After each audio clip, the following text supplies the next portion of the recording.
Hey everyone, welcome back to my channel of doctor Sakshi Barnwal. बच्चों, आज एक बहुत ही इम्पॉर्टेंट सेशन है आपके लिए, ताकि आपकी क्वालिटी ऑफ नॉलेज एजुकेशन को मैं और भी बेहतर तरीके से इम्प्लीमेंट कराने में आपकी मदद कर सकूं। तो hello and welcome everyone, let's start this session, जिसमें मैं आपको 50 डेज स्ट्रैटेजी देने वाली हूँ आपकी नीट प्रिपरेशन के लिए। इस नीट प्रिपरेशन के पहले मैं कुछ बातें भी आपसे करूँगी जो कॉमन हो रही हैं हमारे अराउंड, उन सब को ध्यान में रखते हुए स्ट्रैटेजी को प्लान करने वाले हैं। तो फटाफट से सब लोग ध्यान से जुट जाइए और ध्यान से सुनिए कि कैसे आपको स्ट्रैटेजी को प्लान करना है। Let me introduce myself till then. बच्चों, जो लोग मुझे नहीं जानते, मेरा नाम है doctor Sakshi Barnwal and I am a BDS gold medalist from MS Ramaiah Dental College. So apart from being a dentist, I am a very passionate educator, a social worker and a COVID warrior and many more. चलो बच्चों, तो ये बात यहाँ नहीं करनी है। फिलहाल मैं ये बता दूँ, मेरा एक टेलीग्राम चैनल है, जिन्होंने अभी तक नहीं ज्वाइन किया जल्दी से ज्वाइन कर लीजिए, साक्षी_नीट के नाम से। और अभी ग्रुप का नाम साक्षी बायो है। हमारा पुराना टेलीग्राम चैनल कुछ गड़बड़ी की वजह से लॉक हो गया है, किसी की गलती के कारण हमारा चैनल हमसे छिन गया है। तो ये नया चैनल ब्रांड न्यू आपके लिए बनाया गया और भी ज़्यादा कंटेंट से रिलेटेड मैंने ये बनाया, ताकि आपको हर तरह के कंटेंट यहाँ अवेलेबल हो।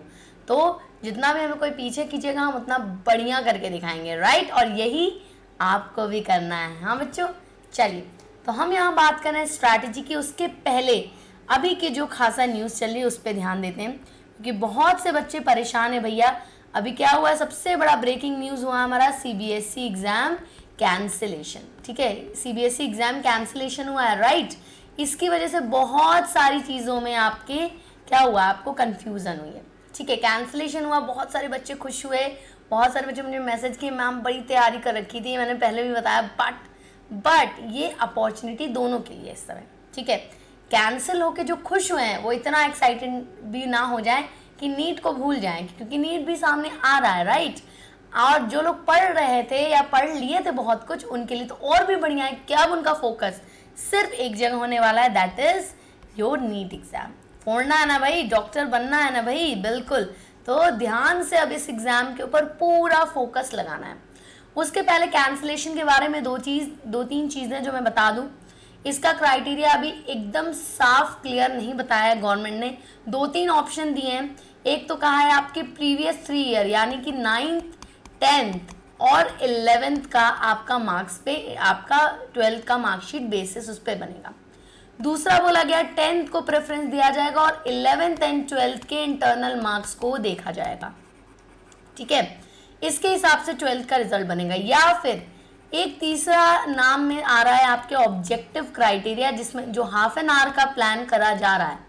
ठीक है, हाफ एन आवर का प्लान किया जा रहा है आपके लिए, जिसमें प्लानिंग के हिसाब से आपके ऑब्जेक्टिव पेपर सेट किया जाएगा, जिसके हिसाब से आपको नंबर दिए जाएंगे 12th के असेसमेंट के।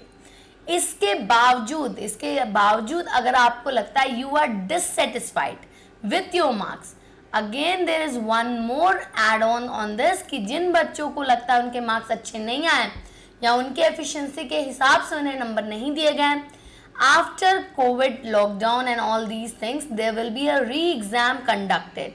तो आप उसमें अपीयर हो सकते हैं और अपने मार्क्स को बेहतर बना सकते हैं। तो ये सारे ऑप्शन पे चयन चल रहा है, ये सारे ऑप्शन खोल दिए। री एग्ज़ाम तो फाइनल है, बट 12th के मार्क्स किस पे डिसाइड होंगे ये अभी थोड़ा सा टाइम लेगा। आई थिंक वीक में आपको पता चल जाएगा। लेकिन उससे पहले आपको ये ध्यान रखना, अब नीट का पहाड़ आपके सामने है। ठीक है, तो 2-3 चीज़ें यहाँ पे फिर आ रही हैं। एक तो आ रहा है नीट कैंसिलेशन, बहुत सारे बच्चे क्वेश्चन किए हैं। दूसरा आ रहा है पोस्टपोनमेंट। ठीक है, 2 चीज़ें आती हैं दिमाग में। ठीक है, बिल्कुल सही बात है भाई, दोनों ही चीज़ दिमाग में है कि क्या नीट भी कैंसिल होगा। बच्चों, एक बात बताना मेरे को, आपको लगता है नीट कैंसिल कर देने से चीज़ें ईजी हो जाएंगी, आपका करियर पे कोई इफेक्ट नहीं पड़ेगा? देखो, बोर्ड्स कैंसिल हुआ definitely, but these are the entrance exam of all India level. अगर इसको कैंसिल कर दिया गया तो कोई भी एडमिशन इस ब्रांचेस में नहीं लिया जा सकता, एंड दैट्स नॉट अफोर्डेबल, मतलब ये पॉसिबल ही नहीं है। तो कैंसिलेशन के चांसेस तो बिल्कुल नहीं है। ये तो आप छोड़ ही दीजिए कि नीट कैंसिल होने वाला है, ये नहीं होगा, बिल्कुल भी नहीं होगा। ठीक है, रही बात पोस्टपोनमेंट की, जब तक CBSE की पोस्टपोनमेंट की बहुत सारी बातें चल रही थी, जो कि लास्ट वीक तक हो रहा था, कि सीबीएसई पोस्टपोन होके जून मिड, जुलाई मिड या अगस्त तक भी चला जाएगा, तो हमारा नीट एग्जाम तो डेफिनेटली पोस्टपोन होने वाला है, ठीक है। लेकिन इस कैंसिलेशन के बाद जब ये कैंसिल हो गया, और गवर्नमेंट ने ये भी बोला है, मोदी जी ने ये भी बोला है सेंट्रल गवर्नमेंट को, सीबीएसई गवर्नमेंट को, सीबीएसई काउंसिल को सॉरी, कि जल्दी से जल्दी बच्चों का रिजल्ट निकाला जाए, क्योंकि ऑलरेडी बहुत डिले हो चुका है। इसके लिए क्या प्रक्रिया शुरू हो चुकी है कि आपके 9, 10, 11 के मार्क्स एक्यूमुलेट करना शुरू हो गया है स्कूल में, राइट। तो अब जब कैंसिलेशन हो चुका है, तो ये पोस्टपोनमेंट जो पहले होने के बहुत बड़े चांसेस थे, अब थोड़े कम हो चुके, काफ़ी कम, ठीक है, काफ़ी कम हो चुके हैं। उसके 2-3 पॉइंट, एक तो सीबीएसई एग्जाम कैंसिलेशन हो गया है, तो भैया ऐसा कुछ नहीं बीच में आप पढ़ रहा जिसकी वजह से आप नीट से डिस्ट्रैक्ट हो, राइट, पहला पॉइंट। दूसरा पॉइंट जो कि सेफ्टी को लेके बच्चे अभी बहुत ज़्यादा परेशान है, and that is a very genuine point, कि कोविड के इस सिचुएशन में कैसे एग्जाम देंगे। बट अब कोविड की सिचुएशन में मैं ये नहीं कह रही हूँ कि मेजर अब बहुत अच्छा हो गया है सब कुछ, लेकिन नहीं, अब there is a dip, there is a slope which is coming down right now, ठीक है। अब एक डिप देखा गया है केसेस में, तो अब प्रोबेबिलिटी बनती है कि 1 अगस्त को एग्जाम होने के बहुत चांसेस हैं, ठीक है। तीसरी चीज़ ये है कि गवर्नमेंट ने साथ साथ ये भी बोला है, ठीक है, एनटीए ने बोला एक्चुअली, कि हम जब भी नीट के एग्ज़ाम की डेट देंगे उसके 15 दिन बाद ही एग्ज़ाम लेंगे। बट आपको क्या लगता है कि वो 15 दिन में आप पूरी तैयारी कर लोगे? बेटा नहीं होगा। क्या होगा? सिर्फ घबराओगे और आनन फानन में गड़बड़ी करोगे, ठीक है। तो अभी हमें एक चीज़ सोच के चलना है कि हमारा एग्ज़ाम 1 अगस्त को है, 1 अगस्त को हमारा एग्ज़ाम तय है, ठीक है, 2021 का। अब आप ये सोच रहे हो मैम अगर पोस्टपोन हो गया तो, जो कि ज़्यादा चांसेस है सितंबर मिड में जाने के, चलो ठीक है, मान लिया मैंने पोस्टपोन हो गया, तो क्या पोस्टपोन होने से वो आपके लिए जो टाइम मिल रहा है एक्स्ट्रा, क्या वो आपके लिए एक नई अपॉर्चुनिटी नहीं हो जाएगी री रिविज़न की? इट विल बी ना। और चलो वर्स्ट केस में ना आपकी बात मान ली, 99% चांसेस हैं कि एग्ज़ाम पोस्टपोन होंगे, लेकिन 1% चांस तो है कि नहीं भी होंगे, ठीक है। ऐसे कैंसिलेशन पे हो रहा था कि एक सिचुएशन आई थी जब लग रहा था कि अब पोस्टपोन्ड ही होंगे एग्जाम, कैंसिल तो नहीं होंगे, लेकिन हो गया ना कैंसिल। बस वही बात यहाँ पे भी है, 1% चांस है अगर 1 अगस्त को होने के, हम वो 1% लेके चलेंगे, क्योंकि हम इस समय अफोर्ड नहीं कर सकते अपने साथ कोई भी बेवकूफ़ी करना, क्योंकि ये साल हमें फोड़ना है, वो डॉक्टर की सीट लेनी है, राइट। तो बिल्कुल तैयारी करनी है हमने 1 अगस्त के हिसाब से। अब 1 अगस्त का डेट अगर हम देखें आज से, तो तकरीबन आपके पास 50 दिन है, राइट। 50 दिन का आपके पास एक ब्रैकेट मिलता है जिसमें आपको तैयारी करनी है, ठीक है। 50 डेज आई एम टेकिंग, तो इस 50 डेज को आपको कैसे प्लान करना है, स्ट्रैटेजाइज करना है कि आप मैक्सिमम आउटपुट उसका निकाल पाओ। तो सबसे पहले बच्चों पहली चीज़ ध्यान लो, 2 महीने मतलब 2 महीने से भी कम है, ठीक है, 50 दिन बचे हैं।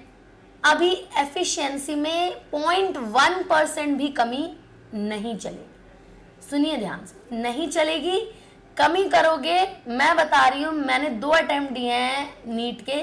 फर्स्ट अटेम्प्ट में जब मेरा मार्क्स इतने अच्छे नहीं आए थे, मेरा मन जानता था कि मैंने अपना पूरा 100% नहीं दिया है।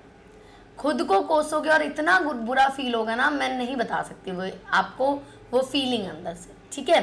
तो अपनी एफिशिएंसी को 100% लगा दो कि भैया हमें 100% देना ही देना है। होगा नहीं होगा, क्या होगा, कैसे होगा, वो सब बात की बात है, वो रिजल्ट पे निर्भर होता है। जो हो गया हो जाएगा, तब देखा जाएगा। लेकिन अभी जो ये टाइम आपके पास है, इसमें आपकी एफिशिएंसी मैटर करती है। आप कितनी मेहनत डाल रहे हो अपनी, कितना सीरियसनेस। बहुत सारे न्यूज़ फैले हुए हैं, फेक न्यूज़, सच्ची न्यूज़, झूठी न्यूज़, सब तरह की न्यूज़ चल रही है। मैं ये नहीं कहूँगी कि सब गलत है या सब सही है, ठीक है, लेकिन स्टिल उस हौच पौच में क्या करते हो आप, आधे से ज़्यादा दिन सिर्फ अपडेट चेक करने में निकाल देते हो। इससे क्या होता है, आपकी एफिशिएंसी वैसे ही ऑलमोस्ट 60 to 70% गिर चुकी होती है, क्योंकि उससे नेगेटिविटी भी आती है जो आपकी एफिशिएंसी को और डाउन करता है, राइट। तो अभी क्या करना है, जो भी न्यूज़ है, आप ये चैनल सब्सक्राइब नहीं किए तो सब्सक्राइब कर लीजिए। मैं कम वीडियोस डालूंगी, लेकिन जो जेन्युइन चीज़ें हैं, जो आपको पता होनी चाहिए, और मानो या ना मानो, जो सच्ची न्यूज़ है ना, वो कैसे ना कैसे आप तक पहुंच ही जाती है। ऐसा हो ही नहीं सकता कि आप तक न्यूज़ ना पहुंचे। मम्मी हैं, पापा हैं, फ्रेंड्स हैं, दीदी हैं, भैया हैं, कोई ना कोई आपको सही न्यूज़ पहुंचा के देगा।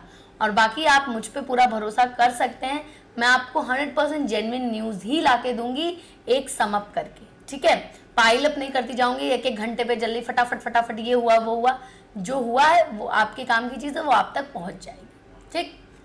दूसरी बात ये है कि आपको तीनों सब्जेक्ट सब डेली करने हैं। अब आप नहीं चॉइस रख सकते कि आज 2 पढ़ेंगे, कल 2 पढ़ेंगे, ऐसे पूरे हफ्ते में 2 सब्जेक्ट करके हम पढ़ लेंगे, ठीक है। अब जब 3 सब्जेक्ट डेली पढ़ेंगे तो आपके 50 डेज हम ले रहे हैं, यानी कि ऑलमोस्ट आपके पास कितने 7 वीक्स हैं। कितने हैं? 7 वीक्स है, राइट बच्चों। करीब करीब आपके पास 7 हफ्ते बचे हुए हैं। 7 हफ्ते 49 डेज होंगे, बट 50 डेज मान रहे हैं, यानी कि हर वीक में हो गया आपके पास 7 डेज, ठीक है। बहुत सही, 7 डेज हुआ आपके हर वीक में। साइड में लिख देना है, थोड़ा सा दिख नहीं रहा होगा आपको, ठीक है। ये हर एक हफ्ते के अंदर होगा आपका 7 डेज, क्लियर है। अब आपको इसको क्या करना है, इन 7 दिन में 6 दिन तो आपको पढ़ाई करनी है, ठीक है। 6 दिन आपको पढ़ाई करनी है, बट जो 7th डे होगा, ठीक है, वो आपका सिर्फ किस लिए रहेगा, रिवीजन के नाम। क्योंकि अब बेटा बहुत जरूरी है इस रिवीजन पे ध्यान देना, ठीक है।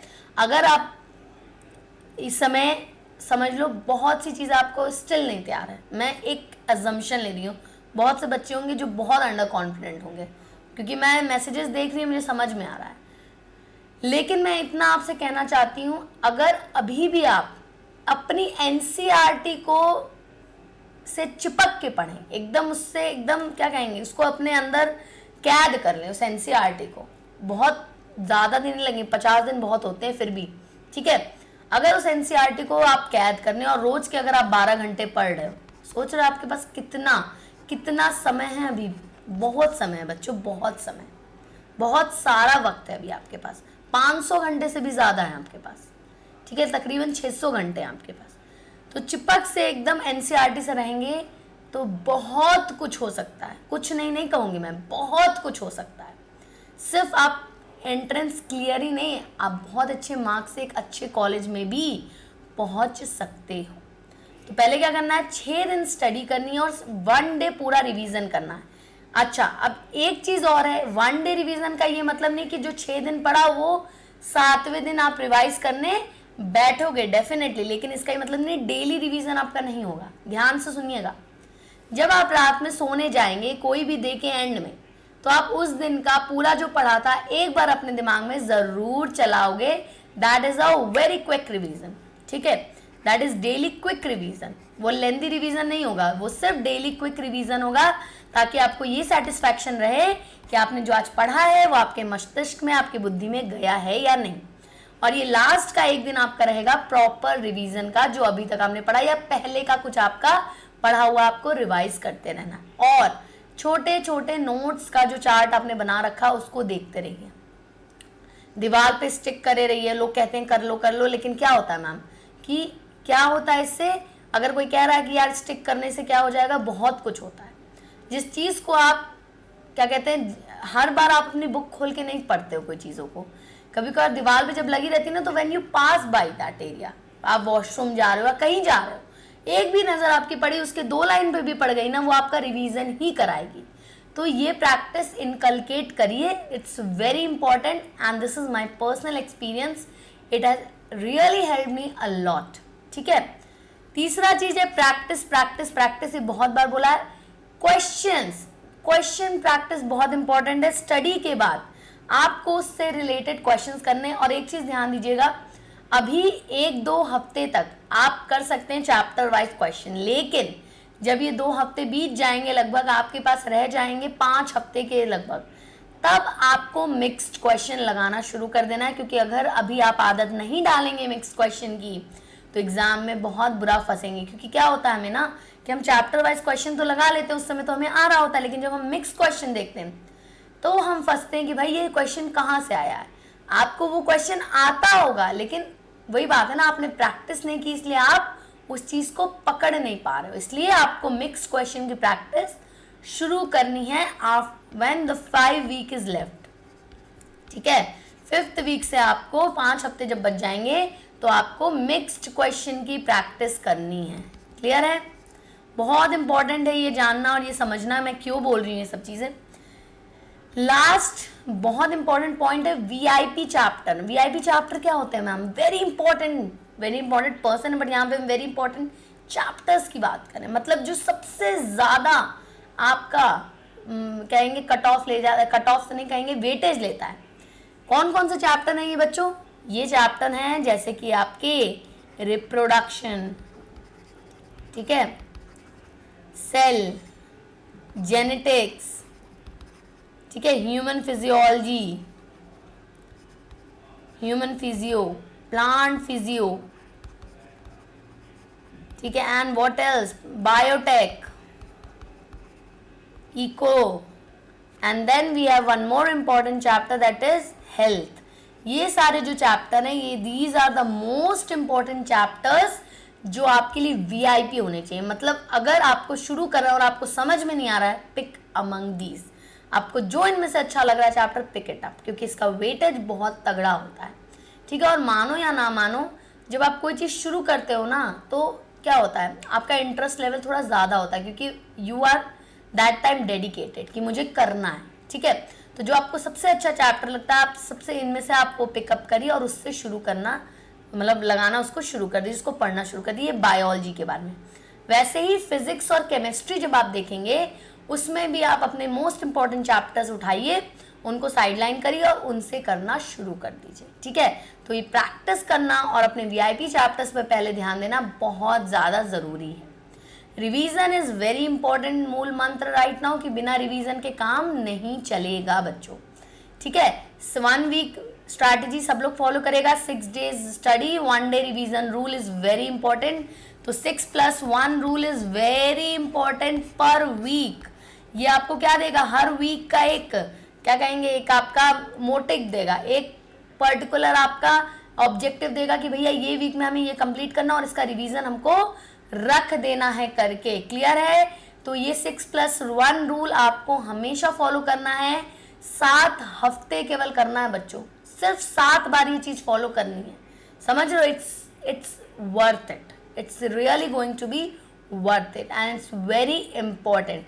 ठीक है, ये सारी चीजें आपको ध्यान रखनी है, ये सारी चीजें आपको समझनी है जब भी आप चैप्टर को शुरू कर रहे हैं या कोई भी अपना हफ्ता शुरू करें। अब आ रहा है आपके पास मंडे, डट जाइए, अपनी प्लानिंग कर लीजिए, अपना टाइम टेबल सेट कर लीजिए। ये करना है, 10 से 12 घंटे से कम पढ़ाई नहीं चलेगी, साफ बोल रही हूं मैं। इससे कम जो पढ़ेगा वो फंसेगा, और ये कड़वी लगेगी बात बट सच्चाई यही है। 10 से 12 घंटे मिनिमम पढ़ाई समय मस्ट है सब बच्चों के लिए। अगर आपको जीतना है, डॉक्टर बनना है, जो कि बनना है मुझे पता है, तो 10 से 12 घंटे की पढ़ाई मस्ट है। तो अगर आप तैयार हैं इस चैलेंज को लेने के लिए, 7 हफ्ते चैलेंज के लिए, 6+1 रूल फॉलो करने के लिए और इस डॉक्टर की सीट को पाने के लिए, तो अभी कमेंट सेक्शन में लिखिए कि yes we are ready for our क्या कहेंगे, we are ready for our doctor prefix. Yes, तो हम डॉक्टर का नाम लगा के रहेंगे, हम अपनी मेडिकल कॉलेज की सीट लेके रहेंगे। ठीक है, तो मुझे सब लोग कमेंट सेक्शन में जरूर कमेंट करेंगे yes ma'am we are ready, yes ma'am we are ready with 6+1 rule, और करके दिखाएंगे। राइट बच्चों? तो बेटा अभी बहुत सारी नेगेटिविटी फैली, ये सारा पोस्टमॉर्टम के चक्कर। देखो अभी जो आपका क्राइटेरिया आना है, जो भी डिसाइड होगा वो आपको 1 हफ्ते बाद या जब भी आएगा। अब आपको रिटन एग्जाम जाके नहीं देना, इसलिए अपना दिमाग उसमें मत चलाइए इस समय। ठीक है, फोकस करिए नीट पे, क्योंकि ये तो होना तय है, इसको कोई नहीं कैंसिल कर सकता, और कैंसिल कर दिया तो आपका साल वेस्ट हो जाएगा, जो कि आप नहीं चाहते हैं। आप जल्दी से जल्दी उस मुकाम तक पहुंचना चाहते हैं, अपना सपना सच करना चाहते हैं, अपने परिवार के एक सदस्य के मुंह पे खुशियां ले आना चाहते हैं बस। तो ये सपना अगर हमें लेना है, पूरा करना है, तो डट जाइए और लग जाइए अभी से ये 50 डेज चैलेंज करने के लिए। एंड मैं इतना दावे से कह सकती हूँ जो इसको फॉलो कर रहा है वो मुझे, मैं नहीं वेट करूंगी 7 हफ्ते बाद बोलेगा, वो 2 हफ्ते बाद ही मुझे आके बोलेगा कि ma'am yes it is working. ठीक है, तो we will keep doing and rock this session, rock this NEET 2021 with our efforts. Okay, किसी के बोलने से फर्क नहीं पड़ेगा, हमारी एफर्ट हमारी है और हम उसको करके दिखाएंगे, राइट बच्चों। तो इसी के साथ ये मेरे साइड से आपके लिए स्ट्रैटेजी थी जिससे आप आराम से, मैं 360 मार्क्स पे नहीं कुछ कहती हूँ, मैं ऐसा कुछ नहीं कह रही हूँ कि फुल आउट ऑफ फुल आपका आ जाएगा, लेकिन डेफिनेटली 650 प्लस ओवरऑल आप अपने पूरे सब्जेक्ट्स में ला सकते हैं। 360 में बायोलॉजी की बात करूँ, मैं ये नहीं कह रही हूँ फुल आउट ऑफ फुल आ जाएगा। ऐसे 3 से 4 क्वेश्चन हर सब्जेक्ट में होते हैं जो कि गूगली बना के आपको दिए जाते हैं। मैं बिल्कुल नहीं करी, बाकी सारे एनसीईआरटी से एज इट इज निकाल के आपको दे दिए जाते हैं गिफ्ट में, ठीक है। सबसे बड़ा सैड पॉइंट ये है कि प्रीवियस ईयर को ही घुमा घुमा के आपसे क्वेश्चन पूछा जाता है और वो आप अपना सबसे ज़्यादा पावरफुल वेपन बना सकते हो। तो अगर ये आप स्ट्रैटेजी फॉलो करते हो, अपने PYQs को ध्यान देते हो, बहुत अच्छे से अपने एनसीईआरटी से जुड़े रहते हो, तो ये 650 प्लस मार्क्स आपसे कोई नहीं छीनने वाला है मेरे बच्चों, ठीक है। तो इसी के साथ अगर आपकी और कोई क्वेरीज है, leave me in the comment section and also you can ask on Telegram और Instagram. Thank you everyone, I hope we will rock it. Okay, thank you बच्चों, party, have a great day. मिलते हैं next session में। Next अब आपका Monday से animal physiology, human physiology में शुरू कर रही हूँ, डाइजेशन एंड एब्जॉर्प्शन चैप्टर से। बहुत छोटे छोटे वीडियोस होंगे बट बहुत ही क्रिस्प होने वाले हैं। So be there from Monday at 12 PM sharp. तब तक के लिए बच्चों लाइक कर दीजिए, शेयर कर दीजिए और सब्सक्राइब जरूर कर देना अगर अभी तक नहीं किया है, and definitely hit that bell icon ताकि आपको नोटिफिकेशन मिलता रहे कि मैम लाइव कभी आ रही है। ओके बच्चों, have a great day, rocket, और अच्छे से तैयारी करिए बिना किसी परेशानी का होगा। अगर परेशानी आती है तो ऐसे छू मंतर हम मिल के करेंगे। तो कनेक्ट विथ मी, अगर कोई भी ऐसी दिक्कत आती है you can easily approach me, मैं 24/7 आपके लिए अवेलेबल हूँ। Thank you everyone, have a great day.